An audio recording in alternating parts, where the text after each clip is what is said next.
Hey everybody, this is Mike. I just want to give you a little message before the show that we are going on a brief hiatus. We are going to be taking some rest, getting some stuff done around the house. In one case, moving. We'll be back around Labor Day. So in the meantime, check us out on Facebook. Go back and visit our older shows, either on 40go14.com or out at Podbean. And also check for us on our Discord link, which is in the show notes, to keep up on any new ideas or stuff that's coming up. Now on with the show. Welcome. Along with me. Oh, gnarly! Oh my God, I shot my eye out. Please go to 11. Reading Starfighter. Hasta la vista, baby.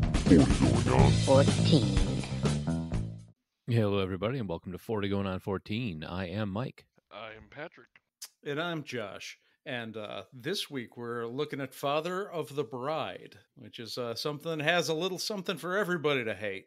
For me, it's a couple of corny family comedies with some unlikable characters. For Mike, it's facing main characters who are dads trying to deal with their daughters growing up and how he's a schlub for thinking about it. And for Patrick, it's Gloria Stefan existing. Little bit of everything for everyone. I can't control myself any longer. Oh, dear. Do you feel the rhythm of the beat getting stronger? Hey, Please tell me you set that up for me. Yeah, for sure. 100%. Oh, good, yeah. good. Yeah, so this is some going to be some interesting conversation on this one. Yeah, you guys may notice that there are only three of us this week. Joel had to deal with a family emergency, and we expect he will be back for our next episode. Yep. So he's dealing with stuff, and we're talking about Father of the Brides, or Fathers of the Bride. Fathers of the Bride? Yeah, I would know. say Fathers of the Bride. Yeah. So if you'd like to hear more of us, I'm sorry, if you want to get in touch with us, that's what we're doing now. 708 Now Rap. That's 708-669-9727. I was all like, man, I must have blacked out for a little while. We're already done? Well, man, I got that espresso machine for Father's Day. The And I time think is moving at a totally different pace for you. I'm going to the future, I think. You're like Fry in Futurama. Mm-hmm. So again, 708-669-9727. You can also join our conversation on Discord by clicking the Join Us link in the show notes. Josh was talking about sandwiches this week. Yeah. I actually sampled a sandwich that I saw on TikTok, and it was better than you might think. Yeah, it had some interesting ingredients in there. I would not have tried that sandwich. Still will not. I do not. It was good. I had two before I ran out of avocado. Yeah. You got to send me the link to the TikTok so I can put it in the show notes. Will do, So, yeah. But we actually have question of the week from listener Karen this week. It's Oh. directed at Josh. So since the airing of the International Foods episode, have you tried Vegemite or Marmite yet? If so, what did you think? We're big fans in our house, but I understand why it's not for everyone. I prefer Marmite, but I think the difference is subtle.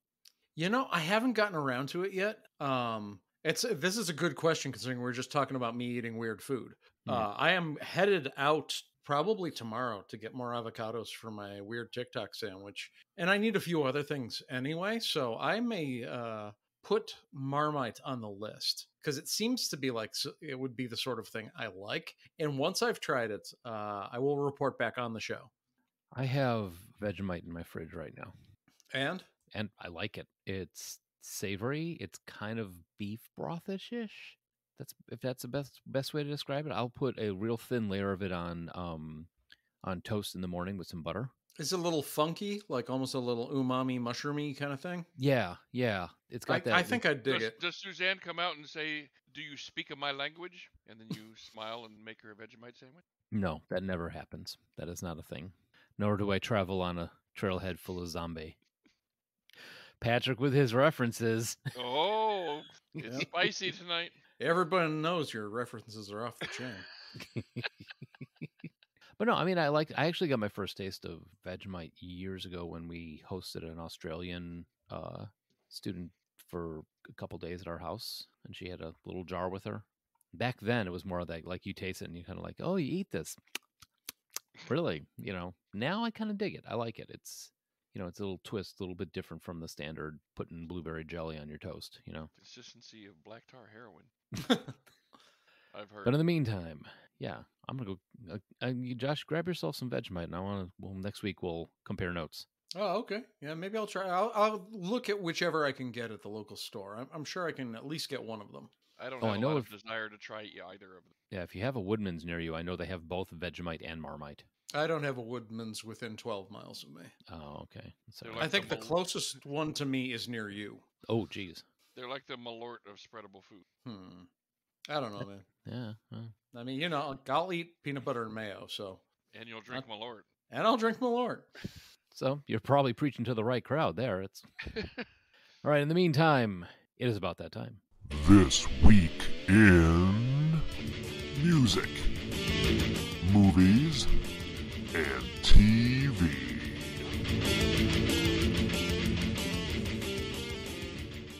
And sports. Oh, yeah, no Joel. So, what do we choose this week? We went with December 20th, 1991, the release of Father of the Bride. All right. Well, I'll kick us off with music since it looks like movies is pretty short this week. The number one song in the land was Black or White by Michael Jackson. Which we've had this conversation. That is a fantastic song. Yep. Yeah, I know I've told the story about the debut of that video at least twice in this weekend, so I think we can move on. Yep. Louis, or maybe Louis William Tomlinson, born on December 24th, is an English singer and songwriter. Tomlinson began his career appearing in television dramas before he auditioned on The X Factor in 2010. After being eliminated as a solo performer, he was placed into a group with 4 other contestants, forming the boy band One Direction, which went on to become one of the best-selling boy bands of all time. Following the group's hiatus in 2016, Tomlinson released Just Hold On as a debut solo single. In 2018, Tomlinson appeared on The X Factor as a judge and a mentor. His debut solo album, Walls, was released in January 2020.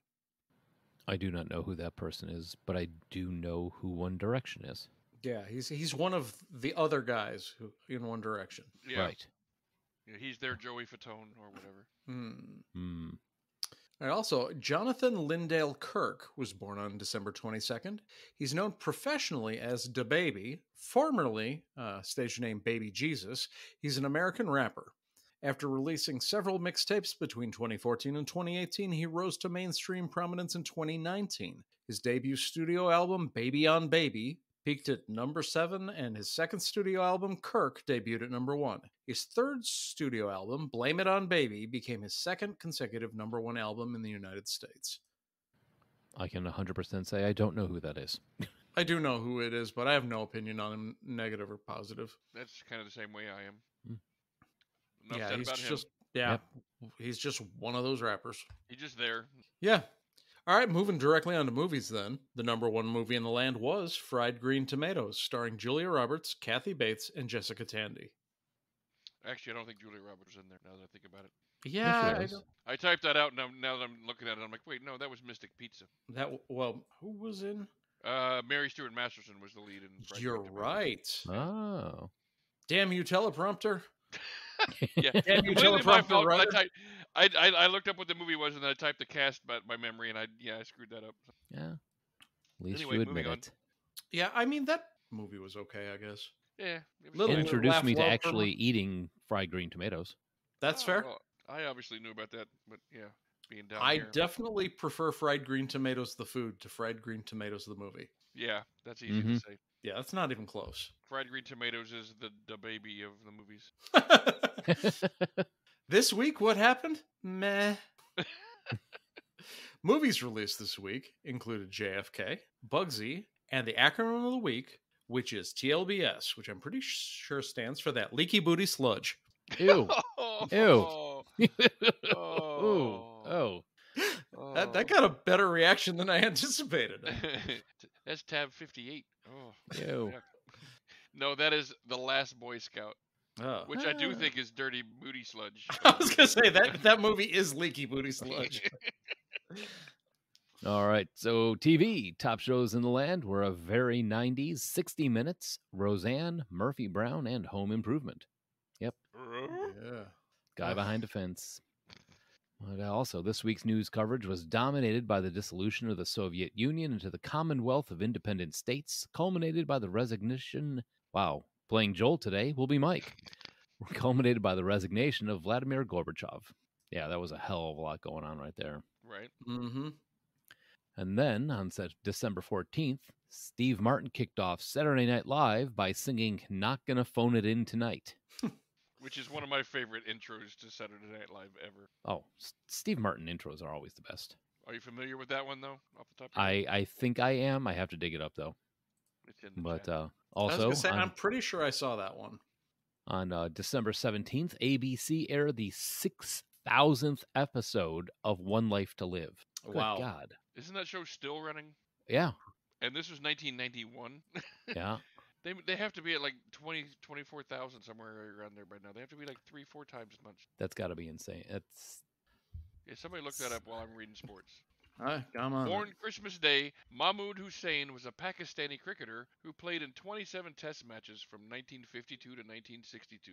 He was a fast medium bowler who partnered with Fazal Mahmood after Khan Mohammed retired from test cricket. He made an unforgettable 35 at the Firozia Kotla, New Delhi in 1961, which saved Pakistan from certain defeat. And then Hussain died December 14th of this week. I'm assuming. I forgot to write that in there, didn't we? Must have died this week. Great research there, Pat. Yeah, well, you know, I was on top of things today. firing on all cylinders this week. Okay, so there have been 45 seasons of One Life to Live, 11,136 episodes, and God. it was canceled after nearly 43 years on ABC, and then picked up by Hulu in 2013. Huh. So how many episodes have there been on Hulu? Is that included in the 11,000? It looked like there was a pause after the relaunch because there was a lawsuit between ABC and the production company. Oh. Huh. Interesting. So yeah, All right. 2013 revival. That's less than I thought. I thought it was going to be a lot more than that. Yeah, and it looks like it's no longer running except as maybe like a web serial. Hmm. All right. Moving on in sports then. The Cleveland Cavaliers set an NBA record on December 17th for the largest margin of victory when they routed the Miami Heat 148-80. Good God. Said Miami's Glenn Rice after the game, "I don't know what we played, but it wasn't basketball." Yeah. God And damn. lastly, the first player ever signed by the expansion Florida Marlins, pitcher Clemente Nunez Beltre, was signed at the age of 16 out of the Dominican Republic on December 16th. Wow. That's 91, huh? Yep. Huh. Oh, wait, there's no keyboard Joel. We're going to be trapped in this weekend forever. Oh, no. Oh no, someone called Joel. Just do the keyboard thing for us. Play us off, Robot Joel. Insert soundbite. Boy, that Joel. I've seen her. You insert soundbite. All right. So we're in 1991. Oh, Father of- no. I wish. Yeah. Aw, Pat gets a reset. Yay! George Banks is an ordinary middle-class man whose 21-year-old daughter, Anne, has decided to marry a man from an upper-class family. But George can't think of what a life would be like without her. He becomes slightly insane, but his wife, Nina, tries to make him happy for Anne. When the wedding takes place at their home and a foreign wedding planner takes over the ceremony, George must try to handle the fact that people grow up. Thank you, Mike Ace at AOL.com from that Not a Amazon bad- description. Not a bad summation. No. So this is directed by Charles Shire, who has also been the writer. Was he the writer on this also? Yeah, he did the screenplay on this one also, but he's also written The Parent Trap, Private Benjamin, and Elfie. So that's cool. On the directions. You know why all his kids are so short? Because they're from the Shire. Wow. Yeah, hang on. All right, he's muted now. We can continue. But he also did Father of the Bride Part 2 and currently something called The Noel Diary that's in post-production right now. It was written by Francis Goodrich, who is from the original writer, who's also the writer for It's a Wonderful Life, Easter Parade, Seven Brides for Seven Brothers, and one of my favorite movies, The Thin Man. So Yeah. that's the writer of the original 1950s one, or was Correct. there a book? There was a book, but I think it was written by, I don't know who it was written by. These are screenplay Someone credits. else. Yeah. Yeah, no worries. I wasn't throwing to you for random trivia. I was just curious because I know you're more into the old movie scene than I am. Yeah, I can't remember, but this guy, he did Another Thin Man, with the Virginian, again, the movie called The Hitler Gang pops up again. He had something to do with that. Also in this, we have Nancy Myers, who was part of the screenplay writing on this and was also part of the Private Benjamin, Something's Gotta Give, It's Complicated, and The Holiday. So that's some solid writing credits there. Yeah, Nancy Myers is very well known for the romantic comedy genre. Right, yeah. Which falls right in line with what we got going on here. So we have Steve Martin coming in as George Banks. Now I'm wondering if there's some sort of weird trivia because that's the name of the father from Mary Poppins.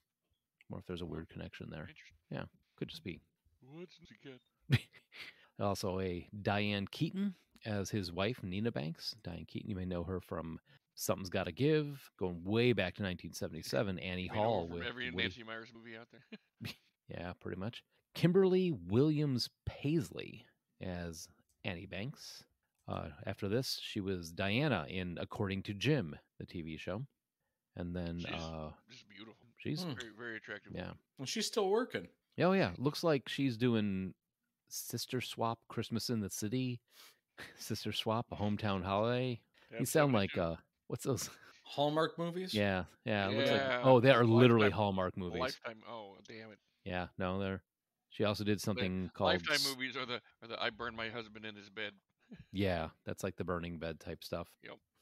And then we have a very young Kieran Culkin as Matty Banks, looking like his brother. Yeah, at first I was like, is that Macaulay? And I was like, oh no, it's Kieran. And he's just precocious enough. Like he really is more palatable than his brother as a kid. But you may know him from more than likely either Igby Goes Down or Scott Pilgrim versus the World, where he played Wallace Wells. And I know a lot of people are super into Succession. It's one of those that's like it's on my list, but finding the time for yet another new series. Mm-hmm. Yeah. Just do not have the time for that. Unless it's for the show, in which case... Right. I don't even have a job and I don't have the time for all this TV. All right, then going along with that, we have George Newbrin as Brian McKenzie. Before this, he had done... he was Dan from Adventures in Babysitting. He was the boyfriend in that. That's where we'd seen him before. Oh, yep. Yep. And then after this, he did Timeless Tales from Hallmark, which may be something that you just do. Do a rom-com, and then Hallmark picks you up. Also, we have Martin Short as Frank Egelhofer. Just a great role. And very not as over-the-top as a Martin Short character usually is. I think he was actually kind of reserved for this one. I'm not sure reserved is the word I'd use. No, but I mean, the perfect level of absurd. Well, compare him to like when he was in Inner Space. He wasn't too over the top, yeah. Right. And also B.D. Wong with the retroactively poorly named Howard Weinstein. Dude, I'm such a fan of B.D. Wong. Like, he is great in everything he's in. And, like, until Jurassic Park, he didn't really come on my radar. Mm-hmm. But, like, once I realized, oh, that's Dr. Wu from Jurassic Park, I started seeing him everywhere. Well, he is also, later on this year, unless this is already released, Gremlins Sequel to the Mogwai. He plays Han Wing in, looks like all the episodes. So apparently he's a main character in that show, too. Yeah, he's done a lot of TV. Very nice. And along with that, we have Peter Michael Getz as John McKenzie. He was also in Jumping Jack Flash and Glory, where he played Francis George Shaw. A lot of stuff there. And Kate McGregor Stewart played his wife, Joanna McKenzie, and she's known for being Miss Lemons in School of Rock and the Lady Censor from Scrooged. Remember the one who kept getting hurt? Mm-hmm. I didn't realize that was her. That's her. Yeah, the Mackenzies, they're like classic character actors. Mm-hmm. It's like, oh, that guy and her. Yeah, that girl from The Thing. All right, some trivia on this one. Tom Irish made his film debut in Father of the Bride 1950, and his last film appearance is in this movie. He plays the same character, Ben Banks, in both versions. Very nice. So George Banks says he doesn't want the wedding to bankrupt him, so he'll end up wandering the streets in a bathrobe. This happens to Steve Martin's character, Nevin Johnson, in The Jerk, 1979. So Yeah, I caught that. Little throwback there. Among the wedding gifts Annie receives is a Venus de Milo statue with a clock in the stomach. And the original father of the bride, Kay, also receives this as one of her wedding gifts. Both look at it with disdain. Fun when they do little callback moments like that. Mm-hmm. And I think that's become like a running gag in a lot of movies. Like Venus de Milo with a clock in her stomach is shown up in a lot of the older movies too. It's just like the worst gift to get type of thing. It's like the Wilhelm scream of props. Mm-hmm. And then George's middle name, Stanley, is named after Spencer Tracy's character in the original Father of the Bride from 1950. Yeah. And as the black and white movie guy, if you do get a chance, go back and watch that because it's got a Spencer Tracy in his prime, Joan Bennett as his wife, and Elizabeth Taylor in quite possibly her most beautiful. I mean, she was amazing back then. Yeah. What? First viewing for any of us? Yes. Really? Wow. Well, actually, no. I don't. You know what? I refrain from that because I know your movie taste. This is not something that I think would have ever crossed your path unless somebody really suggested it 3 times. Right. I mean, I'm rough on comedies and even rougher on family comedies. So, like, I knew that this was something like we've done 4 shows, and with the exception of last week's Office Space and Severance, I've had 4 shows. 3 of the last 4 shows have been things I have not been looking forward to. So I went into this not having seen it, not having really wanted to see it, but with an open mind. And how I feel about it, well, we'll get there. Yeah, this is definitely not. I recall seeing this at the theater, but it probably wasn't with. In my brain, I saw this with Suzanne, but I didn't meet Suzanne for another 3 years, 2 years, 2.5 years. So I know I saw it with somebody, but I remember seeing it in the theater. And I actually have seen this movie probably a good half dozen times. I haven't watched it in a while. It's been, well over probably 10 or 15 years I've seen it, but I used to watch this movie a lot. I actually, believe it or not, I fashioned some of my own wedding after some of the actual wedding in this movie. That's how much I liked this movie. You found a Frank Engelhofer? We did have an actual wedding there, yeah. Oh. But yeah, I mean, we had a big old tent with all the, the white lights and the candles and everything, in a backyard, her family backyard. And it was, similar in a lot of ways. Josh, what was your take on this one, being the non-family comedy guy? Yeah, we can get right into it. Yeah. Well, it did something impressive. It made me dislike Steve Martin and Martin Short. Oh, no. Yeah, I did not enjoy this. I found almost every character at one point or another intensely unlikable. Probably the only one that I didn't actively dislike, besides maybe the little kid and B.D. Wong's Howard, was Brian. He was mildly unoffensive. He was a glass of warm mayonnaise, but he was not a bad person. And I don't know. George Banks, I found him intensely irritating and unlikable, which was a feat considering he's played by Steve Martin. And like when it wasn't people who I dislike so much, I don't want to see them happy doing stuff. It turns and you get the like third act turnaround. It goes from being very irritating to very sappy. So this was not my favorite. See, I found this a little charming, but I watched them in the reverse order. I watched the original, the remake first, which I think may have had something to do with it. But I do agree with you that George in this one is annoyingly over the top, especially with the whole scene with him in the bathroom, falling off the back patio, falling into the pool with their bank book in his hand and all that sort of stuff. Very contrived scene, yeah. Yeah, yeah. And I think I laughed once, and it wasn't at any of the physical comedy. No, all the physical stuff, for Steve Martin and his ability to have a great presence as physical comedy, none of this was laugh out loud type stuff. And I agree with you. I don't recall laughing once during this movie. It wasn't really one of those things that I was like laughing at all the time. I mean, chuckling at or even, but it's this weird, I think it was a weird transition. This is after fatherhood or parenthood, wasn't it? Or was this before?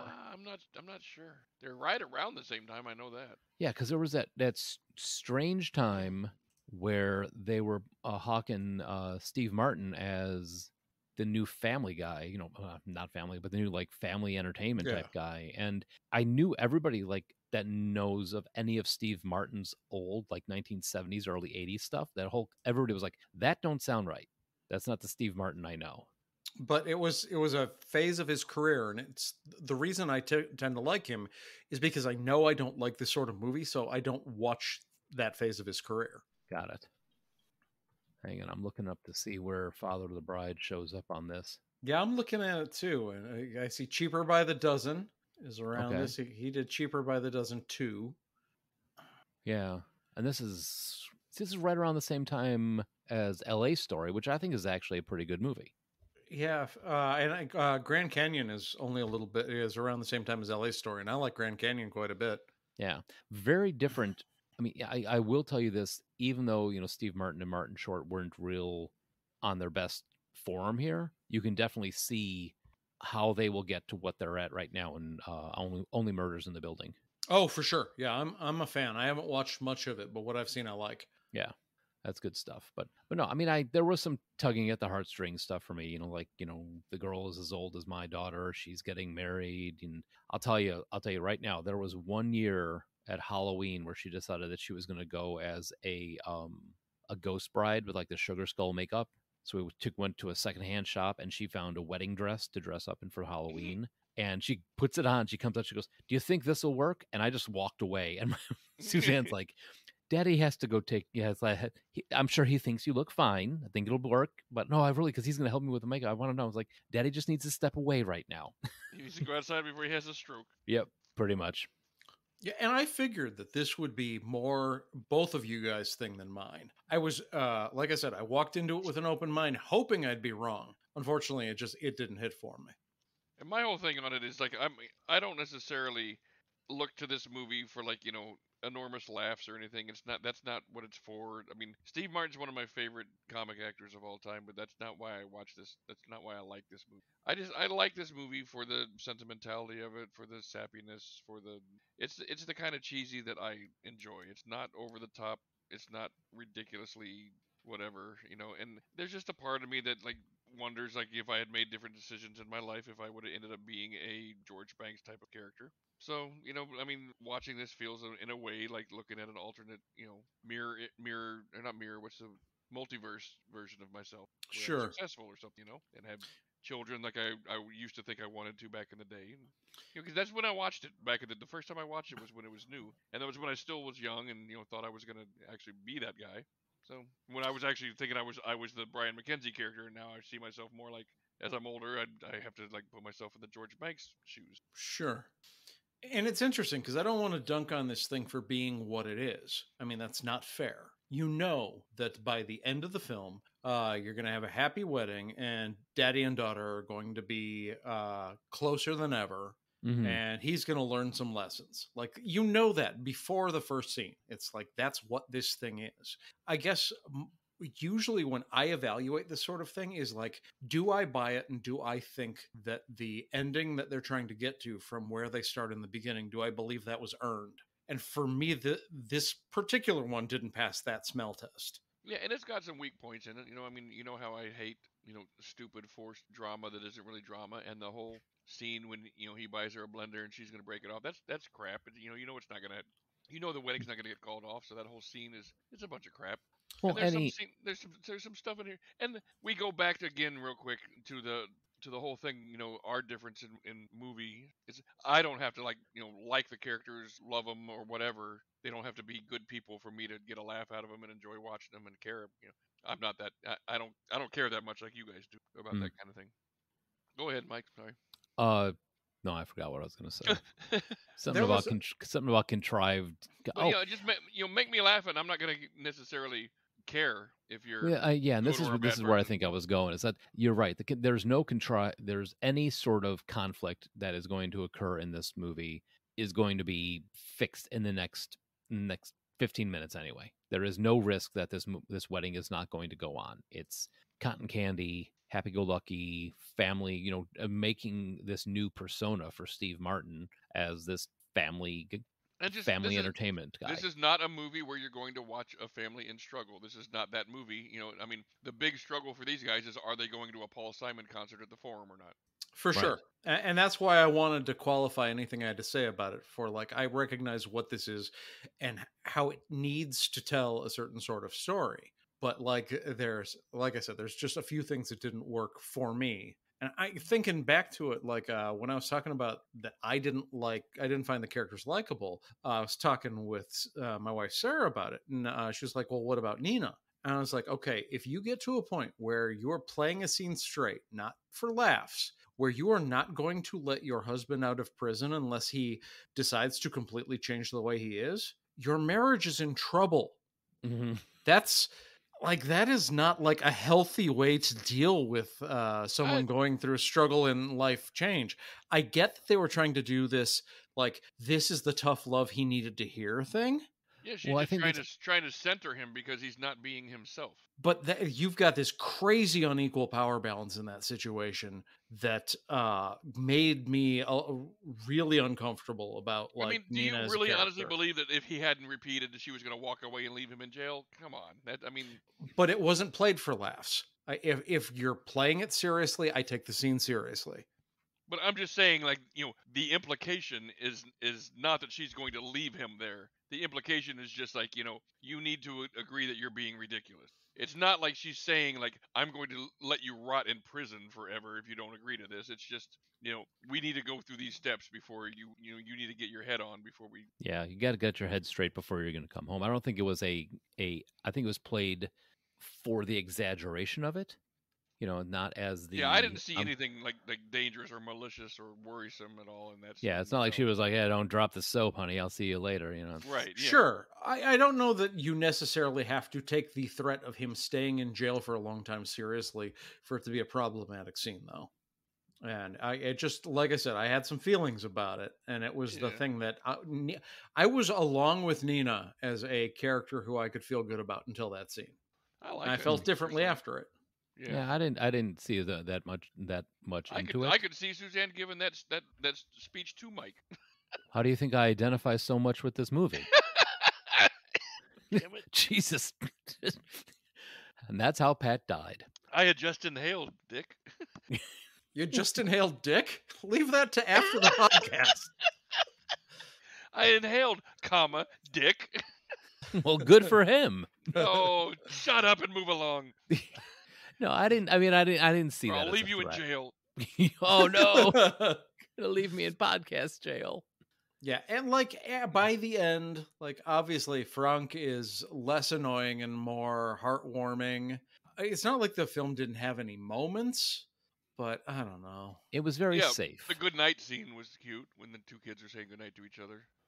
Yeah, and some portions where I really identified with him was like when she's sitting at the table and telling him that she's getting married, and she turns into the little girl. I met a boy, and he's wonderful, and I'm like, and we're getting married. We're getting married, and I will say this: as there are some, I think he should have had a little bit more ramping up to this, because my girls there's like, even though we homeschool, they have homeschool proms, and there's all the same BS.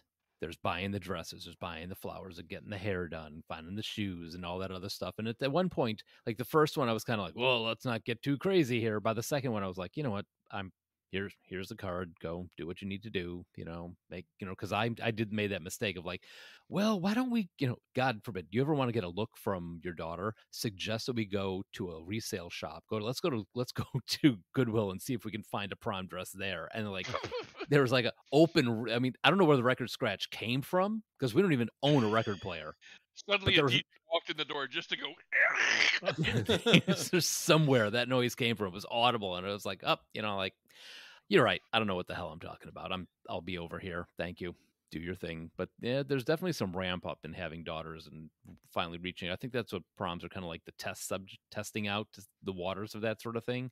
But yeah, I mean, that's probably where I got my most enjoyment out of this is I totally identify with this guy and how he feels about his daughter. Now, the whole sneaking around the in-laws' house and that sort of thing, that was kind of ridiculous. The buns out of the package at the store. Yeah, that scene made absolutely no sense to me. That's what the thing that got me is like, why of all things he's going to do. And I think what happened is they had the idea for him being in jail, and they had to figure out how to get him in jail for something that's so innocuous that Exactly. getting him out won't be a big deal. That's part of the problem with this movie is it's a little too safe. Like the argument about the blender, he gets arrested for tearing buns at the store. You know, it's like they're not really. I got thrown out of a grocery store for guess tearing buns once, but when you phrase it that way, I guess it's a little different. But That leaky booty sludge. so yeah, but I mean, this movie takes every safe route it can. I mean, there's no denying that. mhm. But I accept it for what it is, going into it, knowing what it's going to be, and I don't know, I still enjoy it and I like it. I'm surprised by that. I'm hoping that we're gonna eventually, like, yeah, you guys are gonna make me watch a family comedy, because, like, I know I suggest shit that you guys don't want to watch, so I will watch it without too much complaint, and I'm gonna go into it and I'm gonna end up enjoying it. Like, I don't seem like a chick flick guy, but there are some of those that hit for me just right, and I'm like, this turned out to be great. Yeah, Remake sometimes of you get Vacation surprised. is a good example. That was a well done movie. Mm-hmm. Very Which funny. one? The remake of Vacation. It was very Yeah, it funny. was all right. Yeah. Well, what do you think?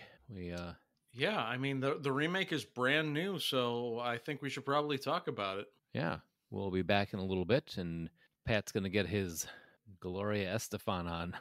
We're going to have a conversation about that. That's going to be fun. So when we come back, we'll turn the beat around.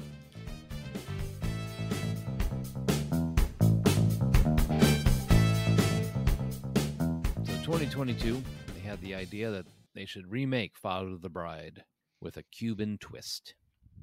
So father's coming to grips with his daughter's upcoming wedding through the prism of multiple relationships within a big, sprawling Cuban-American clan.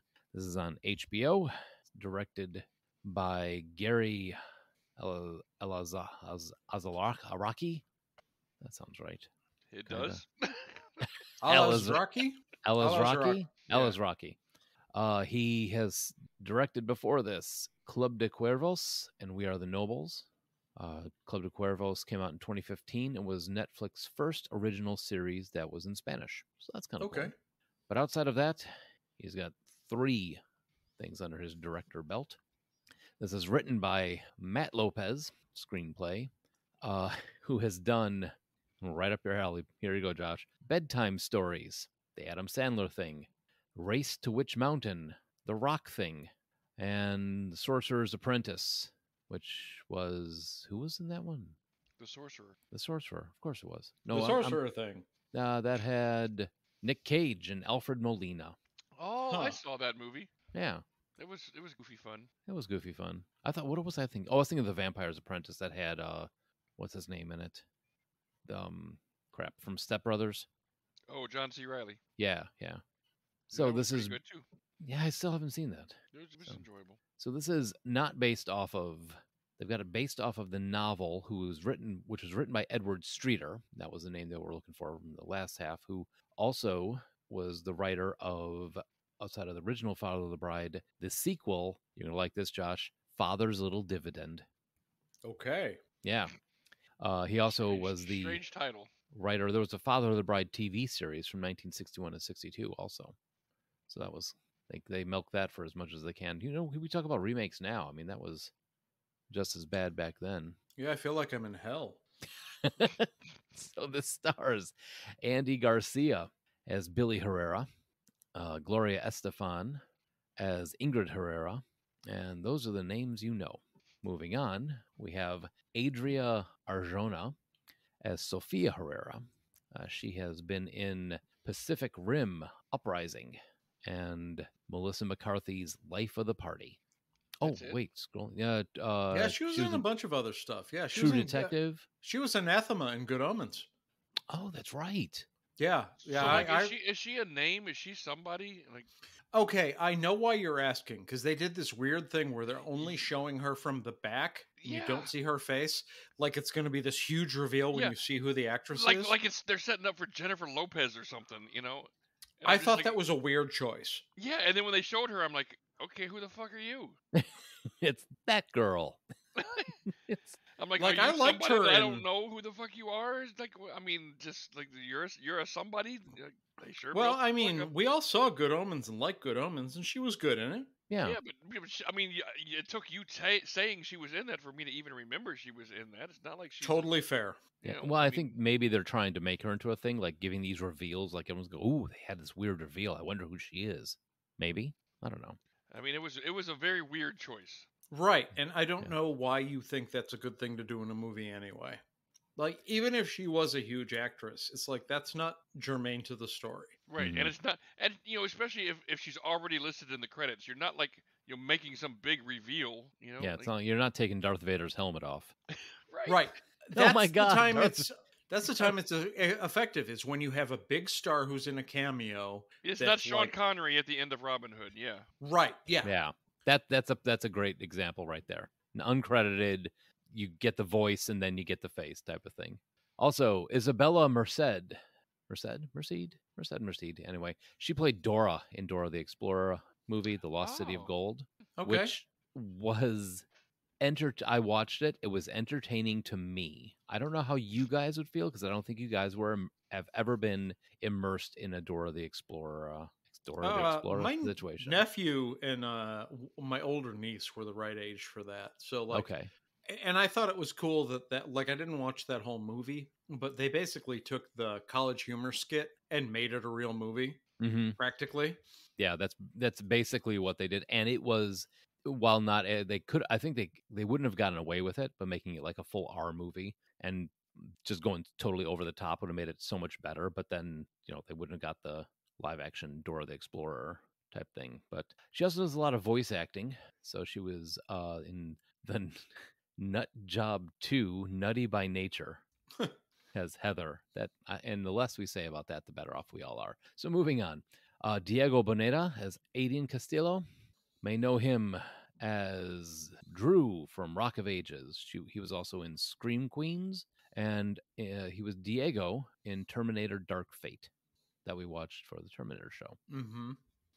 Okay, I can see it now, but yeah, I did not. Yeah. Yeah. Yeah. We also have Ruben Rabasa. Yeah, I'm a fan of him. I mean, he's a character actor. He's one of these Okay. guys, like, if you need an older Cuban or Spanish or Mexican guy, he's your guy. Mm-hmm. He's been going as far back as the Police Academy movies. Yeah, he's one of those guys. He's got the face for it. If you're going to be shooting in Miami, he's probably going to be in your movie. Yeah, Probably. playing dominoes. Well, he's Tio Walter. Ana Fabreja was Vanessa. She is in Los Spookies, Boy Band, and The Dream. Los Spookies is supposed to be really good. I have not gotten around to watching it, but everything I heard about it when it dropped, anyone who watched it said it was really good. Yeah. What's the basis of that? I mean, what's the plot? I was not expecting follow-up questions. Right. We'll talk about that later then at the Los Spookies show. Also, Chloe Feynman, yeah, as Natalie Vance, who can chew on tinfoil for all I care. I did not like this character whatsoever. I don't like her much, period. Like, I don't like much of what she does on SNL. I don't really think she's that funny. She Yeah. was fine in High Fidelity, the remake. But this character was not a good character either. No, this character was written by someone who's 57, and it's like, this is what he thinks that TikTok or Instagram influencers are like. Matt Lopez wrote that? It was just really weird how this character was written, with like the most forced okay boomer I've ever heard. Mm-hmm. Yeah, it's pretty awful. But moving on, we have Enrique Mercano as Junior. I don't know where else he's been. Murciano? Murciano, yeah. Oh, he was Alejandro in Speed 2, Cruise Control, and Miss Congeniality 2, Armed and something. Dangerous, yeah. Oh, he was a series regular on The Blacklist for a while. Is that? It's Julian Gale from The Blacklist. Oh my God! Yes. Okay. Yes. I knew I recognized him, but until I went to his IMDb page, I wasn't sure from where. But yeah, that's him. Blacklist. That's a great show.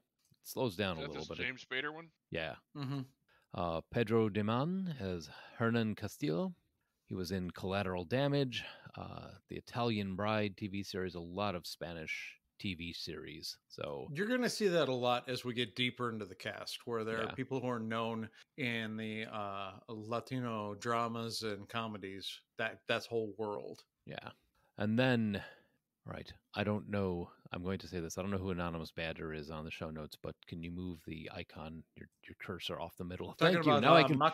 Macarena Cha- Achaga, which I couldn't read because your cursor was right over the name, as Julieta Castillo, the new wife. And she has been in, just like Josh said, lots of Spanish TV. Mhm. I found her one of the brightest spots of this entire film, and she got like 4 minutes total of screen time. Right? And then Laura Herring as Marcela Castillo, who was in the 2004 Punisher, Mulholland Drive as Rita, Oh, Love in the Time of Cholera, where she played Sarah. She's also got some NCIS background, Gossip Girl, and The Shield. So there you go. now was it regular Gossip Girl or Gossip Girl Acapulco, which was entirely Latino cast? Gossip Girl, regular. Oh, okay. 2009. Because I was going to say, because Macarena Chaga was, I think, a Gossip Girl Acapulco. Okay. Yeah, no. And then Sean Patrick Dawson as Junior, who I don't recall being in this movie. I don't recall his character at all. He was in a lot of the scenes. He was like the third guy singing the Cuban national anthem. He was like, when they were talking about a soccer game, he's like he's sort He of was there. the driver on Right. the way to Oh, the wedding. He was the one. got that it. Was Okay. Yeah. He DJ'd at the end scene at the wedding. Got it. Yep. So he was like the tag along. Yeah. So, Yeah, he was He was barely in the movie. Junior's son was his main role. Just be Junior's son. right. Mhm. And then we have Ho Kwan Se as Juan, the Taylor. who outside of this was Hadras from Pirates of the Caribbean at World's End. He was also Ho Kwan in Pirates of the Caribbean Dead Man's Chest. Okay. He's played multiple characters in the same world. So when we go into trivia, when we've got a movie that's a week old, the trivia is usually kind of weak sauce. Yeah, nobody's dug up enough stuff on this one. So. This will not be an exception. No.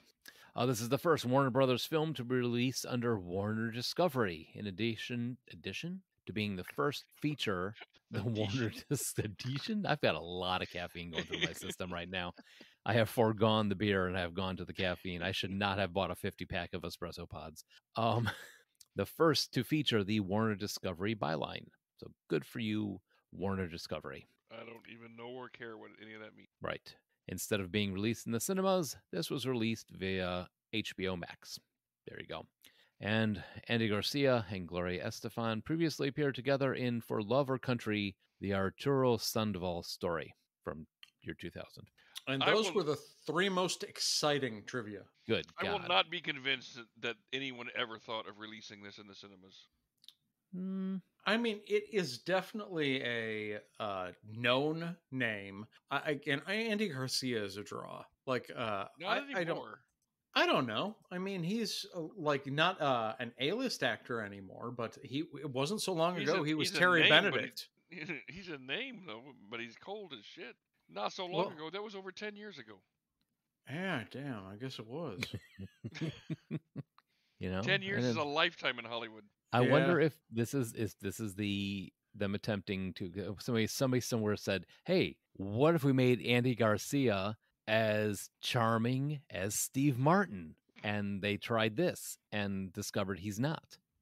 See, they weren't trying to make the core conflict in this film is not the same conflict as you have in the original. Because in the original, it's about dealing with like, I can't stop seeing my daughter as a child. And in this, both of his daughters are grown, but there's so much more going on in this movie, and they didn't develop any one plot thread enough, I kind of feel. This was less about, like, he can't see his daughter as an adult, as in he can't let anybody else be in control but himself.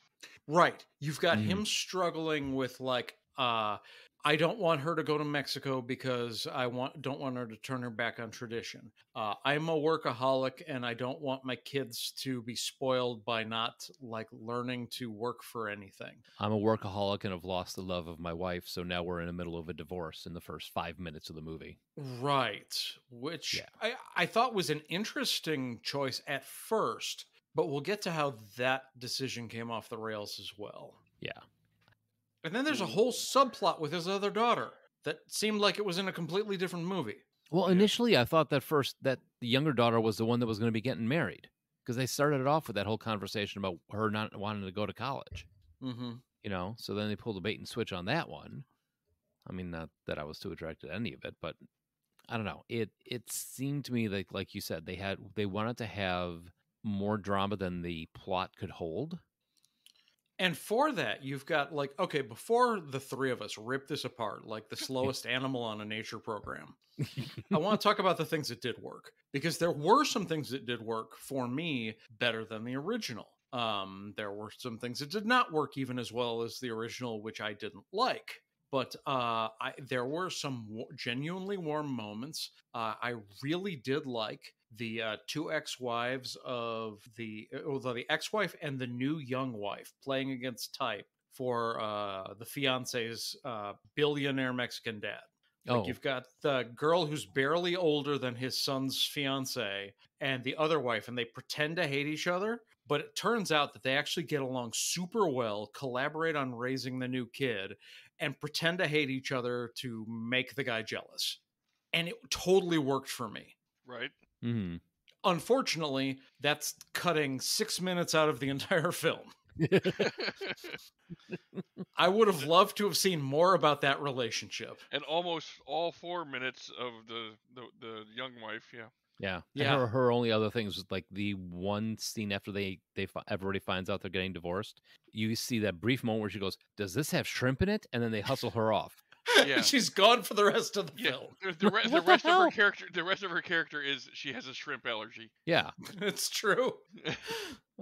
I also kind of felt that if you were going to do the hackneyed, my big problems are resolved by a couple of conversations, they had better be some pretty heartrending conversations. And I did feel at least the one at the bachelor party between the fiance and Billy, Andy Garcia's character. Mm-hmm. It was at least a heartwarming conversation, even if it didn't earn the ending for me. That was probably, for me, the most, I would say, grounded, but like realistic and I'll buy it moments of the movie. The rest of it was just, the ridiculousness. The only other time I did not laugh during this movie, except for one moment where they bring the old band together to play for the wedding at the very end. And he's like, "Oh, where's everybody else?" And the guy's like, "They all passed away." Like, and it's even funnier because the band's name is Los Immortales, which is the Immortals. Immortals. Right. Yep. Yeah, there were a couple times. It was a good comedic beat that they took. Like, they passed away, and they take that comedic beat. They're like, Yeah.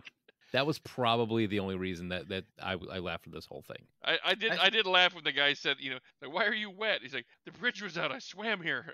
Oh, I forgot about that. Don't make it about you. Okay, okay. I laughed about that one too. There maybe twice now. Yeah. I did not really like, outside of the young girl, the young wife. I don't think I really liked anybody in this movie.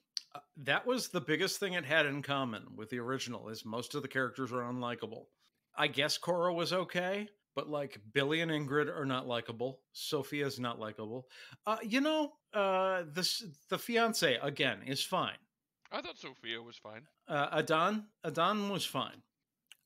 He was barely more personality than the original fiance. But he's like the MacGuffin of the movie. You got to have him to keep the wedding going, type of thing. Mm-hmm. I don't know. I thought Cora. I mean, at one point, I kind of felt bad for Billy, because it seemed like everybody was just like, not blaming him, but they got like openly hostile. For a guy who's dealing with his daughter getting. I mean, outside of this, it was like they ramped up the prison scene by 10 from the first movie. Well, I mean, if not for the fact that you get the grounded scene in the strip club where he's saying, "I'm not acting like myself because I'm going through this divorce and couldn't tell anybody." I otherwise would not have bought that you've got a guy who can behave the way he behaved, and he's only now ending his marriage. Also, you don't yell borderline racist shit at a Mexican billionaire in front of his family and not be dead the next day. Yeah, that scene probably would have gone completely different if it had been in real life. Yeah, I mean, it's not even like a culture or a race thing. I don't think you get to be that rich and that powerful and not and accept someone speaking to you that way without taking very serious action immediately after. Yeah, that got a little bit over the top, especially when they started singing the Cuban national anthem and at 'em and all that, and it. I don't know. I maybe they wanted to draw that, turn the dial up to 11 for those sort of things, but you're right. Very briefly, like in this movie, were decent moments. The conversation at the bachelor party, that was probably should have happened earlier than that. I think putting it that late in the movie, almost into the third act, was kind of a he should have had that least individual redemption arc with him before that point. But I think they did that one a little bit too late. And then the other thing is, like, I think you were referring to it earlier, Josh, like him and his wife are getting divorced. Mm-hmm. They don't, I did not buy the ending one little bit. For sure. Like, mom and dad are going to be together. You know that the daddy and daughter are going to be fine. You even know that the in-laws are going to get along by the end because that's what this is. But I talked about the smell test of did it earn it? And oh my God, did this not? No. Even if I can accept, okay, millionaire Castillo is not that sort of guy. He's not going to like have your legs broken. He's not going to storm off in a huff. He's above it all. I do not in any way buy that he's inviting you on fishing trips at the wedding. No, not after all that. Not after all that. There's some things you can't take back that even context doesn't solve. And yeah, he said most of them. Hey, Pat, come on, jump in the pool, man. I'm just having trouble disagreeing with anything you guys are saying. I mean, really, I don't know. I mean, I think the best thing this movie did was portray the Cuban culture. I mean, honestly, that's really what, like, the social atmosphere, the old cars, the beach lifestyle, the clothing, everything.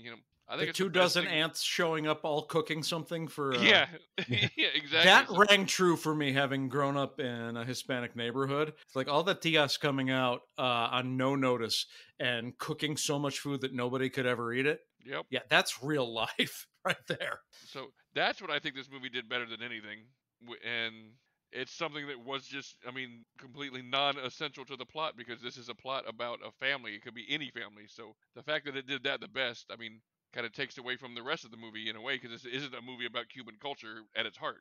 So it's not supposed to be, at least. It's just supposed to be about any culture.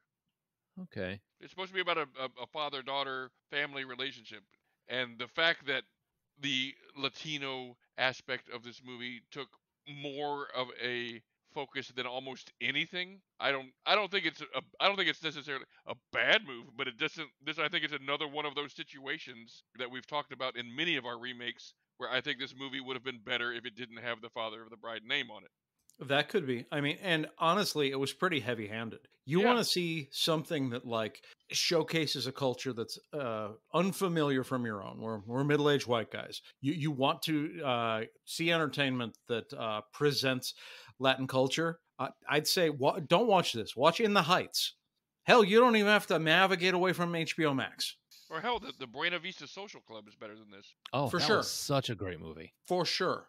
Now, here's another little thing. In the very beginning of the movie where they had young Billy and young Ingrid running around, I thought initially that they had done some de-aging on them, like done that funkiness to them. It was not. Anthony Ray played young Billy. As far as I could tell, the photographs were actually them, and they basically cast actors that sort of looked like their old photographs. They actually cast Gloria Estefan's daughter as young her. Clever. Yeah, Ah. Emily Marie Estefan was young Ingrid. So they had the little her daughter, and this other guy. He's in something called The Ballad of a Coyote coming up, and something called Dark House. That looks like something Joel would watch. I'm guessing Yeah. Ballad of a Coyote, because a coyote is someone that shepherds people across the border. Mm-hmm. More than So, likely. yeah, that's almost certainly where they're going with that. Yeah. So yeah, as far as my dislike / hatred of Gloria Estefan, it's basically about her music career.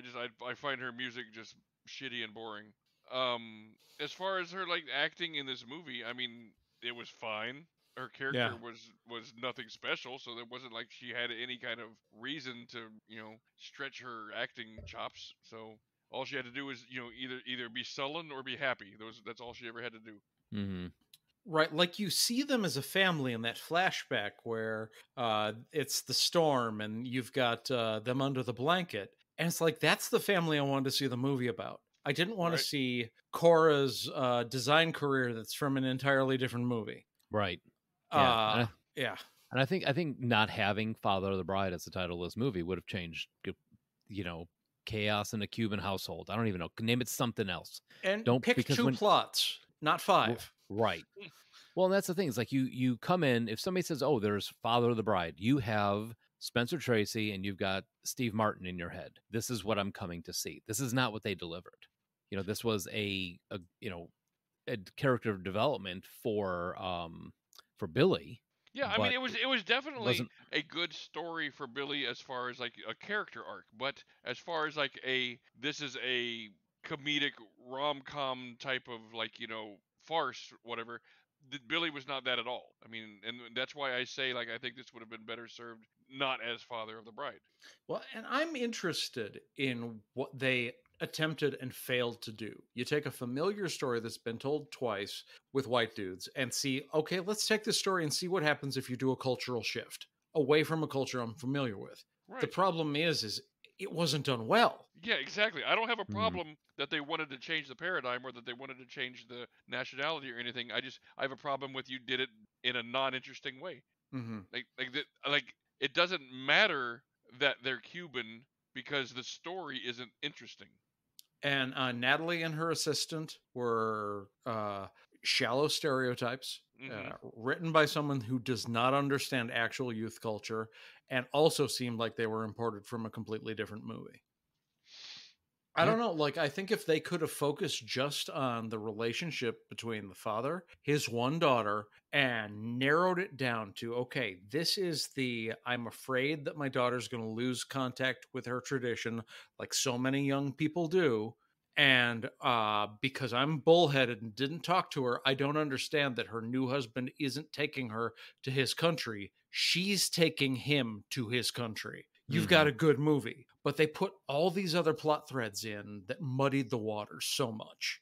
And it's always a weak part of writing any kind of anything if your main conflict can be resolved in 5 minutes if they just talk to each other. For sure. That's just lazy writing. If your major conflict could be solved with a 2-minute conversation, you need to come up with a new plot.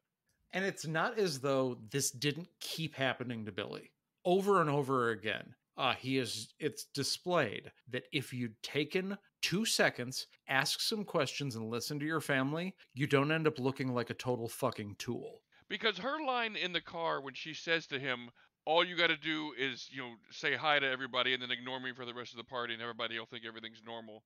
That cannot have been the first time that she has complained about that. But why is that the only time it ever sunk in? And he didn't even do that. Right, and he still ignored that advice, yeah. Or not ignored it, but failed to use it, yeah. Yeah. I mean, there's maybe a couple of different alternate take interesting movies. Father of the Bride, but the parents are getting a divorce. That's one interesting movie. Father of the Bride, but cultural conflict. That's a different interesting movie. But I don't know. There's just so much going on that was half-baked. And in the end, it just came out this convoluted mess of nothing. You know what would have been a better use of the daughter, honestly, is if they had done this and made both daughters getting married at the same time. That could have been interesting. Watch the father, that could have been the twist you do for this movie, and watch him really freaking out about the cost and losing both daughters and everything. They also seem to want to suggest Cora was lesbian, but not commit to it. Yes, the dancing with the girl at the party, the supporting the girl who wanted to wear pants, all that. Yeah, exactly. It's like they were dancing around it without wanting to commit to it. Yeah, for sure. And if you're going to introduce that, introduce it. Don't be coy. Yeah, so many bad decisions. There's one other thing I really want to touch on. I can't remember what it was now. Ah, shoot. Yeah. Because somebody said something earlier and it sparked something that's gone. Oh well. Yeah. So Weed's a hell of a drug. But yeah, so there's our opinions on the remake, or the remake of the remake. I kind of think we're 2 thumbs up, thumbs down, aren't we? Yeah, I think we are. So Patrick. Pretty obvious thumbs up for the original, and yeah, thumbs down for this one. I mean, I mostly just kind of nothinged it, but it was so muddled, and it could have been so much better. Mm-hmm. Yeah, shore down on the plot lines. I'm with you on this one. I'll give a thumbs up to the first one, as corny as it was, and definitely a thumb down to the new one. I just remembered what it was. Go for it before we go to my totally shocking evaluation. you know, why did they bother? I hated that they bothered going through and putting it even in the. Why did you write it and film it? The whole line where the woman is going, "Oh, there's not enough time to design a dress, so we need to get something off the rack and fit it." And then you purposely just set that up just to go 5 minutes later. I'm gonna have you design my dress. I saw it the moment that woman said that line. I was like, "Well, she's gonna have her sister design the dress now." Like that whole scene, I'm like, I know exactly what we're building up to, and it made that whole wedding dress try-on scene so useless and stupid. And I'm like, why did you write that one stupid line for that? That was woman? 8 minutes of our life that we could have gotten back from this movie if she just said, "I want my sister to do the dresses." Exactly. They didn't even need to go over there to that shot. It just could have been from the beginning when she said, "I have an important question to ask you. Will you be my maid of honor, and will you design our dresses?" Now we don't need that whole fucking scene. Where with the whole "you lost your commission." That whole scene was shit. Agreed. Yes. On the subject of shit, pretty obvious. My evaluation of both movies, we're going 2 thumbs down. Disappointed, but on the first one, but I can't say I didn't see that coming. And that's the thing is, we've had 3 out of the last 4 weeks were shows that I had never seen any of it and was not looking forward to it, and we're still at 2 for 3 that I ended up enjoying. They can't all be winners. Hey, I'm grateful that you enjoyed 2 of the black and white movies that I liked. The old school movies. Yeah. If you have your thoughts on Father of the Bride or other famous kind of family comedies, let us know. Give us a call at 708-NOW-RAP. That's 708-669-9727. Yep. And if you're looking for our back catalog of shows, you can find them on Podbean or Pandora, Apple, Google, or Amazon Podcasts, where you can give us a thumbs up, give us a review. And if you enjoy the show, share it with a friend. Spread the word. So, Joel, what do we got coming up next week? Oh, no, we can't escape the show. We're going to Father of the Bride Forever. It's going to be exactly like the remake. Oh, no. Yeah, what we forgot to mention some. So what are we discussing coming up? I think it's House Party. Yeah, House Party is going to be the end of July. So we got about a month for House Party. I know we're going to go back to classic sci-fi with The Day the Earth Stood Still. We're talking about looking at Firestarter. That's probably coming up pretty soon. We're finally going to get around to evaluating Ghost in the Shell. It's been a while since we've visited the anime world. Also in that same world, we got Alita Battle Angel. And we've also got Valley Girl and the Man Who Fell to Earth, as well as maybe a few surprises coming. And if any of you guys out there have any non-movie, TV show, whatever topics, fun like food-based memory type shows, throw them our way. Yeah, we've done a lot of those, but they're always fun for us. And if there's something you'd like to find out about, this has changed for us from when we were kids to now. God, we love doing those, and we are running out of topics. Mm-hmm. Yeah, and get on our Discord. Get on the chat with us. We talk about this stuff all the time. So in the meantime, thank you for listening, and we will be back next week.